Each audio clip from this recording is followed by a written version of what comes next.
Good day everyone.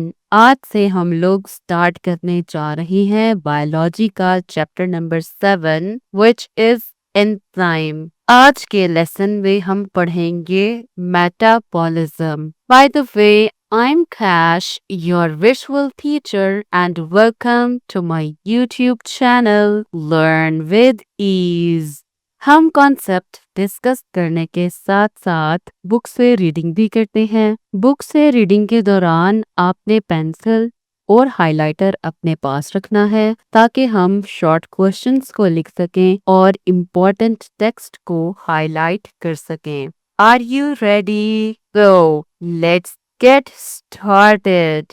Learners, आज के lesson में हम पढ़ेंगे चैप्टर 7 का इंट्रोडक्शन। हम देखेंगे मेटाबॉलिज्म क्या होता है, व्हाट इज कैटाबॉलिज्म, कैटाबॉलिज्म किस चीज का नाम है, और एनाबॉलिज्म क्या होता है। Chapter number 7, enzymes. Enzymes are remarkable proteins which speed up biochemical reaction. Enzyme proteins होती हैं जो किसी भी बायोकेमिकल रिएक्शन को तेज कर देती हैं। तो लर्नर्स, आप इस पहले लाइन को ही हाईलाइट कर लें। Enzymes are proteins. Enzymes proteins होती हैं। ये मोस्ट कॉमन एमसीक्यू है जो ऑलमोस्ट हर पेपर में पूछा जाता है। आप इसके ऊपर एमसीक्यू लिख लें। That would otherwise occur at very slow speed. अगर हम एंजाइम के बिना किसी बायोकेमिकल रिएक्शन को देखते हैं या परफॉर्म करवाते हैं तो वो इस कदर स्लो स्पीड में वकू पजीर हो रहा होता है कि लाइफ इम्पॉसिबल दिखाई देती है। मीन्स लाइफ के पॉसिबल होने में एंजाइम का एक इम्पॉर्टेंट रोल है। In this chapter we will study the unique characteristics of enzymes and uncover how they perform their work. इस चैप्टर में हम एंजाइम की यूनिक खुसूसियात को पढ़ेंगे और हम देखेंगे कि एंजाइम किस तरह से काम करते हैं। We will also explore the various factors that influence their activity. इस चैप्टर में हम उन फैक्टर्स को भी पढ़ेंगे जिनकी वजह से एंजाइम्स की एक्टिविटी मुतासर होती है। Metabolism. Metabolism is the sum of all chemical reactions that occur within an organism to sustain life. Metabolism उन तमाम केमिकल रिएक्शंस के मजमूए का नाम है जो किसी जानदार के अंदर रोनुमा हो रहे होते हैं ताकि वो जिंदा रह सके। तो लर्नर्स, यहाँ पे आपके लिए शॉर्ट क्वेश्चन आ जाता है। आप लिख सकते हैं क्वेश्चन, व्हाट इज मेटाबॉलिज्म। आप वीडियो को पॉज करें और इधर ही बुक पर ही क्वेश्चन लिख लें, व्हाट इज मेटाबॉलिज्म। ये आपसे एमसीक्यू के तौर पे भी पूछा जा सकता है और शॉर्ट क्वेश्चन के तौर पर भी, और आप इसको मार्क कर लें SQ. SQ means short question. There are two subsets of metabolism. Metabolism की आगे फर्दर दो इकसाम हैं, catabolism and anabolism. Catabolism involves the breakdown of complex molecules into simpler ones. Catabolism में बड़े बड़े complex molecules टूटकर सादा छोटे छोटे molecules में तब्दील होते हैं, releasing energy in the process. और इस प्रोसेस के दौरान एनर्जी रिलीज होती है। तो लर्नर्स, यहाँ पे आपके लिए एक और क्वेश्चन है, व्हाट इज कैटाबॉलिज्म। आप इस क्वेश्चन को अपनी बुक पर ही लिख लें। आप इस क्वेश्चन के आंसर को भी मार्क कर लें। लर्नर्स, एग्जाम्पल देना बहुत जरूरी है। Cellular respiration in which food means glucose molecules is broken into carbon dioxide and water to get energy. जब हमारा खाना ग्लूकोज की शक्ल में सेल के पास जाता है तो सेल उस ग्लूकोज को कार्बन डाइऑक्साइड और वाटर में तोड़ देता है, जिसके नतीजे में एनर्जी हासिल होती है। आप सपोज करें ये एक सेल है, ये इसका न्यूक्लियस है। ग्लूकोज इस सेल में एंटर होती है और सेल इस ग्लूकोज को तोड़ता है कार्बन डाइऑक्साइड में और वाटर में H2O। इस प्रोसेस के दौरान कार्बन डाइऑक्साइड और वाटर बनने के साथ साथ एनर्जी भी रिलीज होती है और वो एनर्जी ATP की सूरत में रिलीज होती है। लर्नर्स, जैसे मैं आपको समझा रही हूँ या आप अपनी बुक पर स्टिकी नोट्स स्टिक करके इधर ही लेक्चर नोट करते जाएं, ताकि जब आप इस लेक्चर को दोबारा से रिवाइज करेंगे तो ईच एंड एवरीथिंग आपको आपकी बुक पर ही मिलेगी। Got it? इसको हम दोबारा रिपीट कर लेते हैं। सेल्स के पास फूड आता है in the form of glucose और जो सेल है इस ग्लूकोज को तोड़ देता है कार्बन डाइऑक्साइड और वाटर में और एज अ बाई प्रोडक्ट हमें एनर्जी मिलती है और एनर्जी किस फॉर्म में होती है? ATP की फॉर्म में। Got it? The next example is lipolysis, in which lipid is broken into fatty acids and glycerols, which can be used for getting energy. Lipolysis का मतलब होता है लिपिड्स के टूटने का अमल।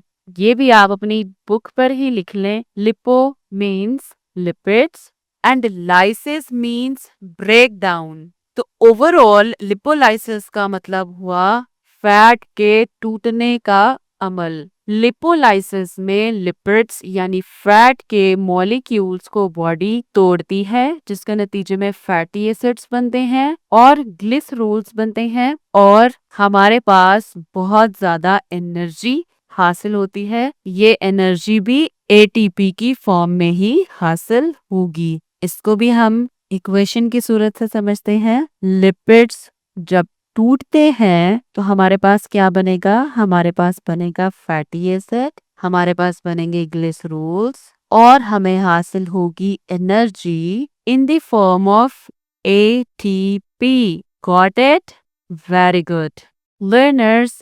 कैटाबॉलिज्म को हम इस तरह से समझते हैं, हमने खाना खाया, ठीक है, सपोज करें हमारे खाने में चिकन था। Chicken as a protein. जब प्रोटीन हमारी बॉडी के अंदर जाती है और बॉडी इस प्रोटीन के मॉलिक्यूल को डाइजेस्ट करती है, बॉडी इस प्रोटीन को छोटे छोटे यूनिट्स में तोड़ देती है, जिसे हम अमाइनो एसिड्स कहते हैं। कैटाबॉलिज्म का मतलब होता है बड़े बड़े मॉलिक्यूल्स को तोड़कर छोटे मॉलिक्यूल्स में कन्वर्ट करना। फिर बॉडी इन अमाइनो एसिड्स को अपनी रिक्वायरमेंट के मुताबिक रीअरेंज करती है और अपनी मर्जी की प्रोटीन्स बनाती है। लर्नर्स, अगर आपको ये वीडियो लेक्चर हेल्पफुल लगता है तो चैनल को सब्सक्राइब कीजिए और अपने फ्रेंड्स के साथ शेयर कीजिए। लर्नर्स, आपकी बुक में एक छोटा सा बर्ड दिखाया गया है। इस बर्ड का नाम है humming bird. Humming birds have one of the highest metabolic rates of any animal.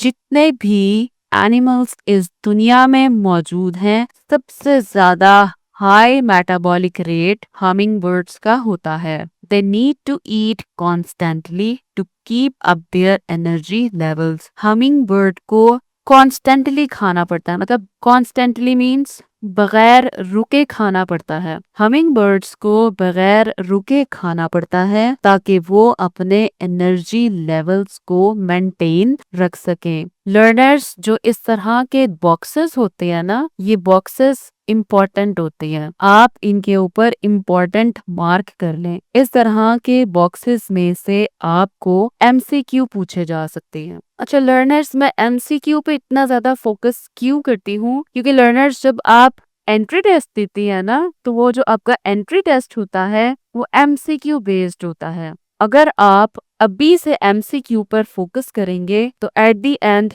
जब आप अपना एंट्री टेस्ट दे रहे होंगे मेडिकल कॉलेज में जाने के लिए, तो आपको ये चीजें न्यू नहीं लगेंगी। आप इन सब चीजों से यूज्ड टू हुए होंगे। मेडिकल के एंट्री टेस्ट में लाइंस उठा कर दी होती हैं, जिस तरह ये लाइंस हैं, जिस तरह की ये लाइन है, humming bird have one of the highest metabolic rate of animal. इसी को ही वो MCQ बना के पूछ लेते हैं। Got it? तो लर्नर्स, अब हम पढ़ेंगे anabolism. Anabolism involves building up complex molecules from simpler ones. हमारी बॉडी छोटे छोटे मॉलिक्यूल्स को रीअरेंज करके बड़े बड़े कॉम्प्लेक्स मॉलिक्यूल्स बनाती है। इस प्रोसेस को हम एनाबॉलिज्म कहते हैं। This process consumes energy. Anabolism के प्रोसेस में एनर्जी कंज्यूम होती है। Photosynthesis in which carbon dioxide and water are joined to make glucose using sunlight. Oxygen is also produced as byproduct. Photosynthesis के अमल के दौरान कार्बन डाइऑक्साइड और पानी मिलकर ग्लूकोज का मॉलिक्यूल बनाते हैं। ये सारे का सारा जो प्रोसेस है ये सनलाइट की मौजूदगी में होता है और एज अ बाई प्रोडक्ट हमें ऑक्सीजन भी मिलती है। Carbon dioxide plus water in the presence of sunlight। जब एक प्लांट अपने इन्वायरमेंट से हासिल करेगा तो वो फोटोसिंथेसिस का प्रोसेस शो करेगा। उस फोटोसिंथेसिस के नतीजे में क्या बनेगा और फोटोसिंथेसिस कहाँ पे होती है? लीव्स में। कार्बन डाइऑक्साइड, वाटर, सनलाइट की मौजूदगी में जब एक पौधा सनलाइट की मौजूदगी में अपने इन्वायरमेंट से कार्बन डाइऑक्साइड और वाटर हासिल करेगा तो एज अ रिजल्ट पत्तों के अंदर एक प्रोसेस कंटिन्यू हो जाता है जिसे हम बोलते हैं फोटोसिंथेसिस। उस फोटोसिंथेसिस के प्रोसेस के दौरान हमें मिलेगी ग्लूकोज प्लस ऑक्सीजन। इस प्रोसेस के दौरान पौधों को एनर्जी रिक्वायर होती है और वो एनर्जी पौधों को सनलाइट से मिलेगी। Protein synthesis in which proteins are formed by joining the amino acid। हमारी बॉडी अमाइनो एसिड्स को एक स्पेशल सीक्वेंस में अरेंज करके प्रोटीन बनाती है। तो इस प्रोसेस को हम बोलेंगे एनाबॉलिज्म। जो अमाइनो एसिड्स होते हैं वो प्रोटीन्स के बिल्डिंग ब्लॉक्स होते हैं। तो लर्नर्स ये बात आप लिख लें, मैं आपको लिख देती हूँ, आप भी एज इट इज कॉपी करें और अपनी बुक पर पेस्ट कर लें। Amino acids are the building blocks of protein।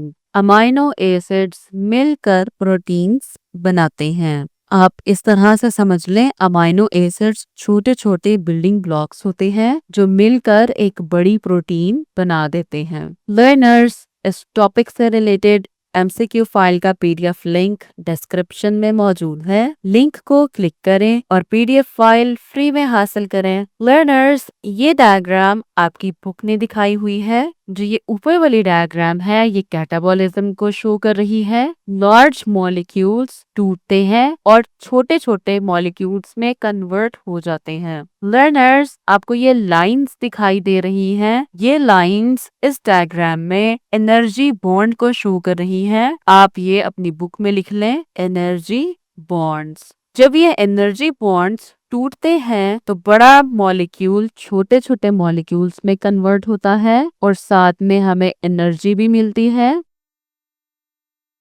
In the form of ATP. Got it? नीचे वाली डायग्राम एनाबॉलिज्म को शो कर रही है। एनाबॉलिज्म में छोटे छोटे मॉलिक्यूल्स यूनाइट होकर एक बड़ा मॉलिक्यूल बना देते हैं और एनाबॉलिज्म के प्रोसेस में एनर्जी कंज्यूम होती है। आप यहाँ पे लिख सकते हैं, energy is consumed. Got it? I hope so आपको ये लेसन बहुत अच्छे से समझ आया होगा। लर्नर्स, नेक्स्ट लेसन में हम पढ़ेंगे characteristics of enzymes. Good luck everyone.